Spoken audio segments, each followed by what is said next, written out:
Білім беру саласындағы реформалар.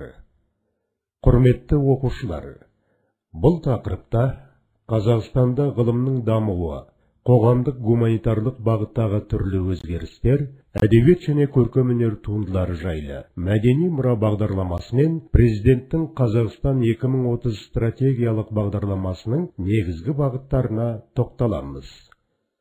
Тәуелсіздік жылдары орын алған экономикалық дағдарыстың әсерінен Қазақстан ғылымы мен мәдениеті, білім беру жүйесі көптеген қиындықтарға тап болды. Осыған орай Қазақстан Республикасының ғылым және жаңа технология министрлігі нақтылы жұмыстарды қолға ала бастады. 1992-1993 жылдары жаңа технологиялар бойынша ұлттық ғылыми орталықтары құрылды.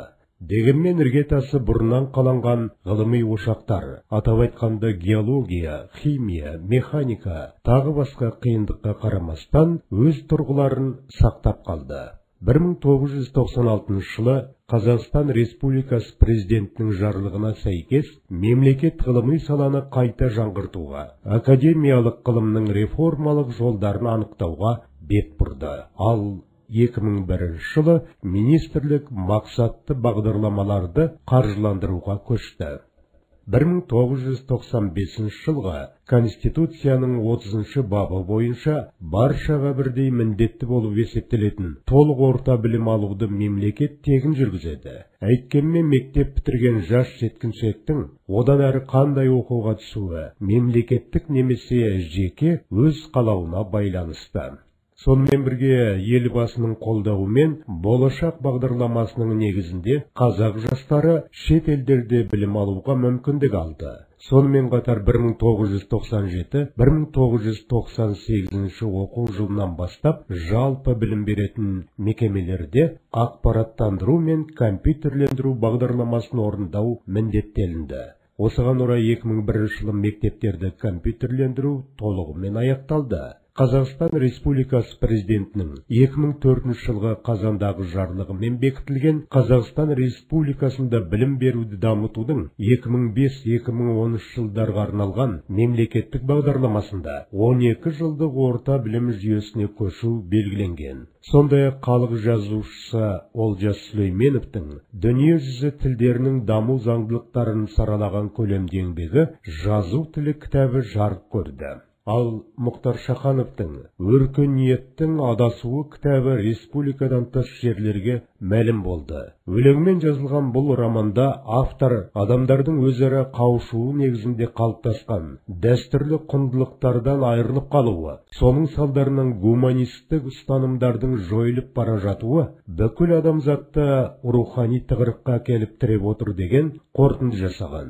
Қазақ әдебиетіндегі жаңа шығармалар Әбдіжәміл Нұрпейісовтің «Арал» және ондағы адам тағдыры туралы соңғы парыз романы, Мұхтар Мағауиннің «Мен» атты философиялық толғауы, Қабдеш Жұмаділовтің «Қаракерей Қабанбай» туралы «Дарабоз» романымен толықты. Ал сазгер Еркеғали Рахмадиевтің «Абылай хан», Әбіш Кекілбаевтың либреттосы бойынша Алмас Серкебаевтың «Томирис» опералары жанры табысы деп танылды. Классикалық музыка өнері саласында Айман Мұсақожаева, Жәния Әубәкірова, Майра Мұхамедқызы, Нұржамал Үсенбаева және тағы басқалар шығармашылық жетістіктерге қол жеткізді. 2003 жылдың аяғында ірі ауқымдағы мәдени мұра мемлекеттік бағдарламасы қабылданды. Мәселен, Қожа Ахмет Яссауи кесенесі 2003 жылғы маусымда ЮНЕСКО-ның дүниежүзілік мәдени мұрасының тізіміне енді. Осыдан кейін 2007-2009 жылдарға арналған тиісті салалық бағдарламасы әзірленіп, тарихи мәдени мұра нысандарын қалпына келтіру жөнінде жұмыстарды жалғастыру керектігі қарастырылды. Сонымен қатар Қазақстанның тарихымен тікелей байланысты шалғайдағы және таяу шет елдердегі тарих және мәдениет жәдігерлерін зерделеу және қайта түлету, Моңғолия мен басқа елдердің аумағынан табылған руналық жазулары бар көне түркілік балбал тастардың көшірмелерін қалпына келтіруге қадамдар жасалды. 1997 жылдың қазанында Ақмола қаласын Қазақстан Республикасының астанасы етіп жариялау туралы президент жарлығына сәйкес 1999 жылдың 10 желтоқсанынан бастап Ақмола Қазақстан Республикасының астанасы болып, ресми тұсаукесері 1998 жылдың 10 маусымында өткізілді.